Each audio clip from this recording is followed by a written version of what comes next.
Hello friends, welcome back to my channel Shirisha creations. అందరు ఎలా ఉన్నారండి? బాగున్నారా?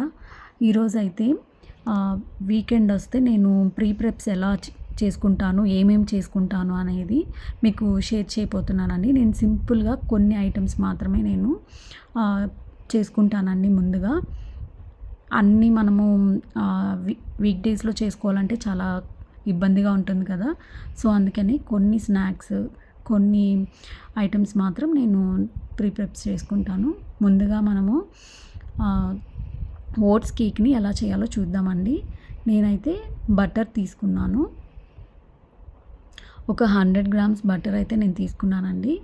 బటర్ వల్ల మంచి టేస్ట్ అనేటివి వస్తాయి ఈ బిస్కెట్స్కి. చాలా హెల్దీ అండి. పిల్లలకి మనం ఇంట్లోనే హెల్దీగా మంచి టేస్టీగా చేసి పెట్టచ్చు.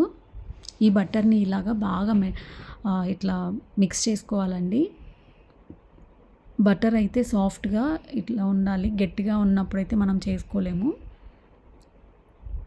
ఇలా మెత్తగా ఉన్నప్పుడు విస్కర్తో బాగా మనము మిక్స్ చేసుకుంటే మన బిస్కెట్స్ చాలా బాగా వస్తాయి. ఇప్పుడు 1 కప్ ఓట్స్ తీసుకొని పౌడర్ చేసుకోవాలి. అంటే మరీ మెత్తగా అవసరం లేదండి, బరకగా చేసుకుంటే సరిపోతుంది. దీన్ని ఒక బౌల్లో వేసేసుకుందాము. నేను ఒక 1/2 కప్ షుగర్ అయితే వేసుకుంటున్నాను. దాన్ని కూడా మనము పౌడర్ చేసుకోవాలండి. డ్రై ఐటమ్స్ అన్నిటినీ మనం ముందుగా చేసి పక్కన పెట్టుకోవాలి. ఇప్పుడు మనము బాగా మిక్స్ చేసుకున్న బటర్లో కొంచెం కొంచెం షుగర్ యాడ్ చేస్తూ ఇవి 2 బటర్లో షుగర్ పౌడర్ అనేది బాగా మిక్స్ అయిపోవాలండి. బాగా మనము విస్కర్తో బాగా మిక్స్ చేసుకోవాలి. దీంట్లో కొంచెం వెనిలా ఎసెన్స్ వేస్తున్నాను ఫ్లేవర్ కోసము. చాలా బాగుంటుందండి ఈ ఫ్లేవర్. ఇది మళ్ళీ బాగా మిక్స్ చేసుకోవాలి. చూసారు కదా, క్రీమీ టెక్స్చర్ అయితే వస్తుంది. దీంట్లో నేను కొంచెం సాల్ట్ వేసుకుంటున్నానండి. సాల్ట్ వేయడం వల్ల మనకు స్వీట్నెస్ అనేది ఎక్కువ తెలీదు. అంటే బిస్కెట్స్లో చాలా బాగుంటుంది సాల్ట్స్ వేయడం వల్ల. ఎగుటు అనేది వేయదండి మనకు. ఇప్పుడు ఇందాక మనం చేసుకున్నాం కదా ఓట్స్ పౌడర్, దీంట్లో ఒక 1 కప్ మైదా కూడా యాడ్ చేస్తున్నాను. ఇదంతా బాగా మిక్స్ చేసుకొని మనం ఇందాక బటర్ తీసుకున్నాం కదా, ఆ బటర్లో కొంచెం కొంచెం మైదా ఓట్స్ పౌడర్ని వేస్తూ మిక్స్ చేసుకోవాలి. సాఫ్ట్ డో అయితే రావాలండి. ఇలా నేను చూపిస్తున్న విధంగా బాగా మిక్స్ చేసుకోవాలి. ఇలా డౌ ప్రిపేర్ చేసుకున్నాక మనము ఓవెన్లో పెట్టే ట్రే ఉంటుంది కదా, దాంట్లో బటర్ కానీ నూనె కానీ ఏదైనా సరే మీరు ఆ ట్రేకి బాగా గ్రీస్ చేసుకోవాలి. గ్రీస్ చేసుకున్న తర్వాత బటర్ పేపర్ని దానిపైన పెట్టుకోవాలండి.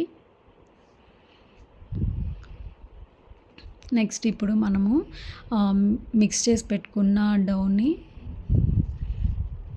ఒక స్పూన్లో వేసుకొని కరెక్ట్ మెజర్మెంట్స్ వస్తాయండి. ఇలా చేస్తే ఇలా తీసి పక్కన పెట్టుకోవాలి. ఇవన్నీ పక్కన పెట్టుకున్నాక మనము మనకి ఏ షేప్ కావాలో ఆ షేప్లో మనము రెడీ చేసుకోవచ్చు బిస్కెట్స్ని. ఇలా అన్నీ ఒకసారిగా చేసి పెట్టుకున్న తర్వాత మనము బిస్కెట్స్ షేప్ అనేటివి చేసుకోవచ్చు. నేనైతే ఇలా రౌండ్ షేప్లోనే చేసుకున్నాను అంతే. ఇప్పుడు ఓవెన్లో మనము 180 degrees ప్రీహీట్ చేసుకోవాలండి. ప్రీహీట్ అయ్యాక నేనైతే ఒక 20 minutes అట్లా పెట్టాను. మన బిస్కెట్స్ అయితే పర్ఫెక్ట్గా రెడీ అయిపోయాయండి. చాలా టేస్టీగా ఉన్నాయి. మీరు ఒకసారి ట్రై చేయండి. మా పిల్లలు అయితే ఒక 2 daysకే ఇవి మొత్తం ఫినిష్ చేసేసారు. నెక్స్ట్ ఇప్పుడు నేను కొత్తిమీరని అయితే స్టోర్ చేసుకుంటానండి వీక్లీ వన్స్. ఇలా కాడలు తీసేసి నేను నీట్గా అన్నీ కట్ చేసుకొని ఒక బాక్స్లో స్టోర్ చేసుకుంటాను. ఇలా మొత్తం కట్ చేసుకున్నాక చూడండి, ఒక కట్ అయితే నేను తెచ్చుకుంటాను. ఇప్పుడు ఈ బాక్స్లో కింద టిష్యూ పేపర్ని వేస్తాను. టిష్యూ పేపర్ వేసి కొత్తిమీరని ఆ బాక్స్లో పెట్టేస్తానండి. నెక్స్ట్ పైన కూడా కొత్తిమీర వేస్తాను. ఇలా చేయడం వల్ల చెమ్మనంతా టిష్యూ పీల్చేసింది కనుక మనకి ఎక్కువ రోజులు అనేది కొత్తిమీర వస్తుంది. అలాగే నేను పుదీనా కూడా అలాగే చేస్తానండి. ఇలా ఆకులన్నీ తీసేసుకొని ఇలా సపరేట్ చేసుకొని ఆకుల వరకే దీన్ని మొత్తం ఇలా ఒలిచేసుకొని నేను స్టోర్ చేసుకుంటాను. మనం అప్పటికప్పటికే ఒలుచుకొని వేసుకోవడం అంటే కష్టంగా ఉంటుంది కదా! సో, అందుకని వీక్లీ వన్స్ ఇలా ఒలిచి పెట్టుకొనేసి ఆకంతా ఇలాగే డబ్బాలో స్టోర్ చేసుకుంటాను టిష్యూస్ వేసుకొని. అప్పుడు మనకు ఆకు అనేది ఒక 2 వీక్స్ అయినా కూడా వస్తుంది. నాకైతే 2 వీక్స్ వస్తుందండి ఇలా చేసుకుంటే. నెక్స్ట్ అల్లం పేస్ట్ కూడా నేను వీకెండ్‌లోనే ప్లాన్ చేసుకుంటానండి. వీక్ మొత్తానికి వస్తుంది నాకు. నేనెందుకు ఇక్కడ గ్లౌజెస్ వేసుకున్నానంటే, ఈ అల్లం అంతా తొక్క తీసేసరికి నా చెయ్యి మంట పుడుతుంది. సో, అందుకని నేను గ్లౌజెస్ వేసుకొని తీస్తున్నాను. ఇలా మొత్తం నేను అల్లంకి పీల్ చేసేస్తున్నానండి తొక్కంతా.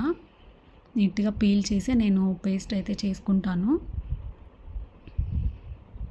ఇలా మొత్తము పీల్ చేశాక నీట్‌గా వాష్ చేసుకుంటానండి. ఒక 2, 3 టైమ్స్ వాష్ చేసుకొని దీన్ని చిన్న ముక్కలుగా కట్ చేసుకుంటాను. ముక్కలు కట్ చేసుకొని ఇంకా పేస్ట్ పట్టుకోవాలి. నేనైతే ఒక వెల్లుల్లి కూడా వేస్తాం కదా దీంట్లో. వెల్లుల్లి ఒక పెద్ద సైజు ఒక గెడ్డ అయితే వేస్తాను. నేను ఎక్కువ క్వాంటిటీ అల్లం వేస్తాను. తక్కువ అల్లం అయితే చాలా వెల్లుల్లిపాయ అయితే చాలా తక్కువ వేస్తానండి. ఇది ఒక వెల్లుల్లిపాయ గెడ్డ. ఇలా బాగా వాటర్ వేయకుండా నేను బాగా పేస్ట్ చేసుకున్నానండి మెత్తగా. దీంట్లోనే కొంచెం వాటర్ కంటెంట్ ఉంటుంది కాబట్టి మనం సపరేట్‌గా వాటర్ వేయనవసరం లేదు. ఇలా ఎయిర్ టైట్ కంటైనర్‌లో నేను స్టోర్ చేసుకుంటానండి. ఇప్పుడు నెక్స్ట్ అయితే రాగి ఓట్స్ బిస్కెట్స్ చేయబోతున్నాను. దీనికి 1 కప్ ఓట్స్ తీసుకున్నాను. 1 కప్ రాగి పిండి తీసుకున్నానండి. ఇలా రాగి పిండి తీసుకున్నాను. ఓట్స్‌ని అయితే పౌడర్ చేసుకున్నానండి. బరకగా పౌడర్ చేసుకొని వేసుకున్నాను. నెక్స్ట్ ఇప్పుడు 1/2 కప్ మైదా తీసుకున్నాము. ఇవన్నీ బాగా మిక్స్ చేసుకోవాలి. కొంచెం సాల్ట్ వేసుకొని బాగా మిక్స్ చేసుకోవాలండి. ఒక 1/2 కప్ పైనే నేను షుగర్ అయితే తీసుకున్నానండి. దీన్ని కూడా పౌడర్ చేసి పెట్టుకోవాలి. మెత్తగా పౌడర్ చేసుకోవాలి. లేకపోతే బిస్కెట్స్‌లో అది కరగదండి షుగర్ అనేది. పౌడర్ అయితే ఈజీగా కరిగిపోతుంది. నెక్స్ట్ ఇప్పుడు బౌల్ తీసుకొని మనము బటర్ యాడ్ చేసుకున్నాము. నేనైతే ఈ 100 గ్రామ్స్ బటర్‌ని యాడ్ చేస్తున్నాను. చూసారు కదా! ఇలా మెత్తగా బటర్ అయితే ఉండాలి. ఏ బిస్కెట్స్ చేసినా మనము బటర్ అనేది మెత్తగా ఉంటే కొంచెం మంచిగా వస్తుందండి. లేదంటే తొందరగా ఇట్లా మెల్ట్ అవ్వదు. మనం చాలాసేపు టైం వేస్ట్ అనేది అవుతుంది. సో, మీరు బటర్‌ని బిస్కెట్స్ ఎప్పుడైనా చేసుకోవాలనుకుంటే మీరు ముందుగానే కొంచెం బటర్‌ని బయట తీసి పెట్టుకోండి. ఇలా క్రీమీగా రావాలండి. బిస్కెట్‌తో బాగా మనం మిక్స్ చేస్తే ఇలా క్రీమీగా వస్తుంది. నెక్స్ట్ ఇప్పుడు షుగర్‌ని వేసుకుంటూ బాగా మిక్స్ చేసుకోవాలి. బటర్‌లో షుగర్ అంతా కలిసిపోయేలాగా మనము మిక్స్ చేసుకోవాలండి. ఇలా కొంచెం వేసుకుంటూ మిక్స్ చేసుకోవాలి. ఇదంతా మిక్స్ అయిన తర్వాత చూసారు కదా! ఈ విధంగా బాగా క్రీమీగా అయిపోతుందండి. ఇవి 2 మిక్స్ అయిన తర్వాత నెక్స్ట్ ఇప్పుడు ఈ బటర్‌నంతా మనము ఇందాక తీసుకున్నాం కదా! రాగి పిండి, ఓట్స్, మైదా ఆ పిండిలోకి మనము ఇది యాడ్ చేసుకోవాలండి బటర్‌నంతా. నేనైతే కొన్ని చాకో చిప్స్ వేస్తున్నాను. బిస్కెట్స్ లోపల మనం తినేటప్పుడు చాకో చిప్స్ అనేటివి బావుంటాయి. కొంచెం వెనిల్లా ఎసెన్స్ వేసాను. 1 స్పూన్ వేసానండి వెనిల్లా ఎసెన్స్. ఇదంతా బాగా మిక్స్ చేసుకోవాలి. చూసారు కదా, ఈ విధంగా బాగా మిక్స్ చేసుకోవాలి. కొంచెం పాలు కూడా యాడ్ చేసుకోవచ్చండి. మీరు ఉత్త బటర్‌తోనే మిక్స్ చేసుకుంటానంటే ఇంకొంచెం బటర్ వేసుకొని మనము చేసుకోవచ్చు. లేదు కొంచెం పాలు యాడ్ చేసుకొనైనా మనం ఇట్లా డౌని ప్రిపేర్ చేసుకోవచ్చండి. మనం చపాతీ పిండి అలా చేసుకుంటాం కదా, ఆ కన్సిస్టెన్సీలో వస్తే చాలు. బేకింగ్ ట్రేకి ఆయిల్ కానీ బటర్ కానీ గ్రీస్ చేసేసి బటర్ పేపర్ని పెట్టేసి మనము ఇందాక చూపించినట్టు బిస్కెట్స్ని ఒకే సైజులో మనము వేసుకోవాలండి. ఇలా ఒకే సైజులో చేసుకొని మీకు ఏ షేప్ కావాలో ఆ షేప్లో చేసుకోవచ్చు.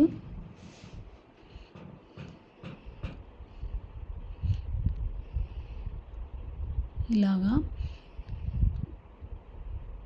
ఇవైతే కొంచెం సాఫ్ట్గా ఉంటాయి. కుక్ అవ్వడానికి కొంచెం ఎక్కువ టైం పడుతుందండి. ఇప్పుడు నెక్స్ట్ 180 డిగ్రీస్లో నేను ప్రీహీట్ చేసుకున్నాను. నెక్స్ట్ ప్రీహీట్ అయ్యాక మనం ఈ ఓవెన్లో ఈ బిస్కెట్స్ని పెట్టేసి ఒక 30 మినిట్స్ అయితే పెట్టానండి నేను.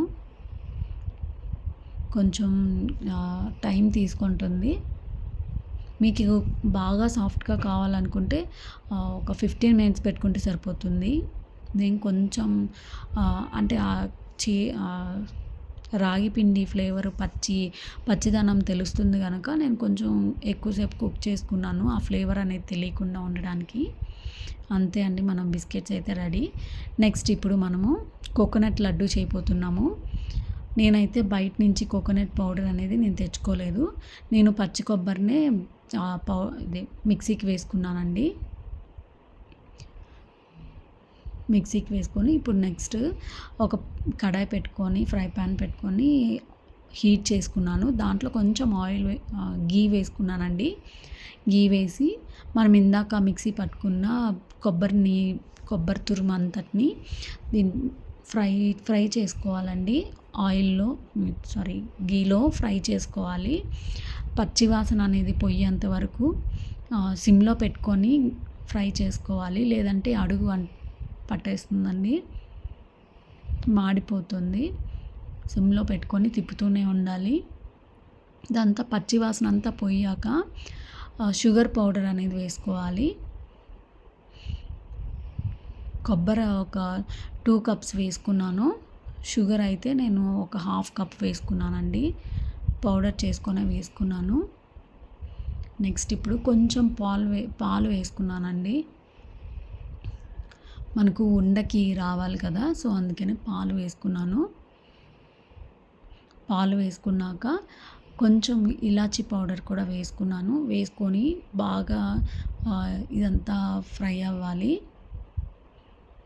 బాగా మిక్స్ చేసుకున్న తర్వాత ఇదంతా బాగా ఫ్రై అవ్వనివ్వాలండి. కొంచెం గట్టి పడాలి ఇదంతా, అప్పుడే మనకు ఉండ అనేది వస్తుంది. చూసారు కదా, ఏమాత్రం మనము ఇది తిప్పుతూ ఉండకపోతే అడుగు మాడిపోతుంది, అప్పుడు టేస్ట్ అనేది బాగుండదు కదా. సో ఇలా తిప్పుతూనే ఉండాలి. ఇవన్నీ కొంచెం టైం ప్రాసెసే అండి, కాకపోతే హెల్దీ, చాలా బాగుంటాయి. ఇప్పుడు ఇదంతా తీసుకొని చల్లార్చినాక ఇలా మనము ఉండలు అనేది చుట్టుకోవాలి. ఉండలు చుట్టుకున్నాక కాసేపు బయటే అలా పెట్టేస్తే మనకు గట్టి పడతాయండి ఈ కొబ్బరి ఉండలు అనేటివి. అప్పుడు మీరు ఎయిర్ టైట్ కంటైనర్లో స్టోర్ చేసుకోవచ్చు. ఫ్రిడ్జ్లో పెట్టుకుంటే మీకు 1 వీక్ పైనే వస్తాయి. ఇలా అన్నీ నేను ఉండలు కట్టేసుకున్నానండి. చాలా టేస్టీగా ఉంటాయి, తినడానికి చాలా బాగుంటాయండి. నెక్స్ట్ ఇప్పుడు మనము నేనైతే జీరా పౌడర్ని చేసి పెట్టుకుంటున్నాను.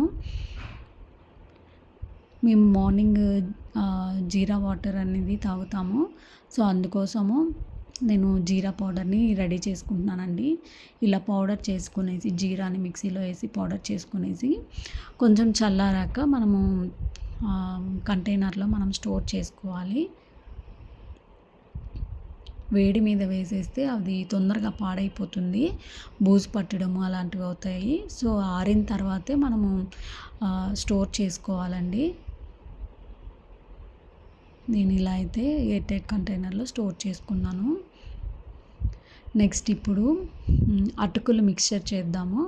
దీనికి నేను పచ్చిమిర్చి తీసుకున్నాను, కొంచెం కరివేపాకు తీసుకున్నాను. మీకు నచ్చితే అల్లము వెల్లుల్లి కూడా తీసుకోండి. నేను మరి అంత స్పైస్ వద్దని చెప్పేసి నేను పచ్చిమిర్చి మాత్రమే తీసుకున్నానండి. ఇదంతా బాగా మిక్సీ పట్టుకోవాలి, పేస్ట్ లాగా చేసుకోవాలి.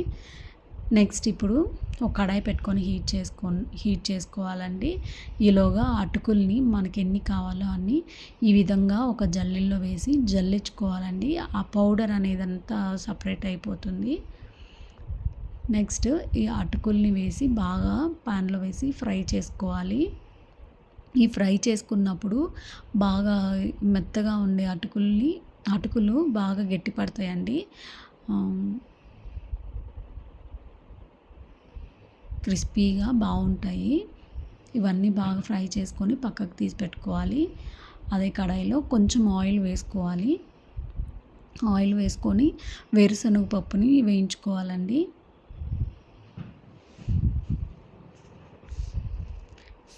వేరుశనగ పప్పుని బాగా వేయించుకోవాలి, మాడనివ్వకూడదు. కొంచెం పుట్నాల పప్పు కూడా వేసుకొని వేయించుకోవాలి. కొద్దిగా కరివేపాకు వేసుకోవాలండి. ఇవన్నీ కొద్దిగా వేగాక జీడిపప్పు వేసుకుంటున్నాను. జీడిపప్పుని ముందే వేయకూడదు, మాడిపోతాయి. ఇవన్నీ వేగాక ఒక లాస్ట్లో మనము జీడిపప్పు అనేది వేసుకోవాలి. ఇది వేసుకున్నాక ముందుగా మనం గ్రైండ్ చేసి పెట్టుకున్న పచ్చిమిర్చి ఉంది కదా, అది కూడా వేసి బాగా వేయించుకోవాలండి.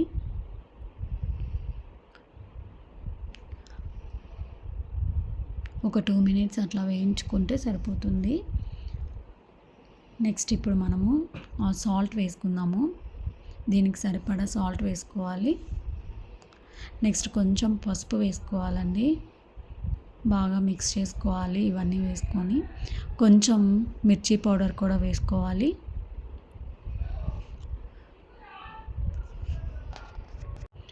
ఇవన్నీ బాగా మిక్స్ చేసుకోవాలండి. ఇప్పుడు కొంచెం ధనియాల పొడి వేసుకోవాలి. కొంచెం జీరా పౌడర్ కూడా వేసుకోవాలండి. నెక్స్ట్ చాట్ మసాలా వేసుకోవాలి. చాట్ మసాలా వల్ల మంచి టేస్ట్ అనేది వస్తుంది ఈ మిక్చర్కి. ఇవన్నీ వేసి బాగా మిక్స్ చేసుకున్నాక ఇప్పుడు అటుకులు వేసుకుంటూ ఇదంతా బాగా కలిసేలాగా మిక్స్ చేసుకోవాలి. స్టవ్ ఆఫ్ చేసి అటుకులు వేసుకోవాలండి, లేదంటే మాడిపోతాయి. అంతే అండి, మన అటుకులు మిక్స్చర్ అనేది రెడీ అయిపోయింది. చూసారు కదా ఎంత కలర్ఫుల్గా, టేస్ట్ కూడా చాలా బాగుంటాయండి. మీరు ఒకసారి ట్రై చేసి చూడండి. ఇంతే ఫ్రెండ్స్, ఇవైతే నేను ఎవ్రీ వీక్ రెడీ చేసుకుంటాను. వీడియో నచ్చితే లైక్ చేయండి, సబ్స్క్రైబ్ చేయండి. Take care, bye.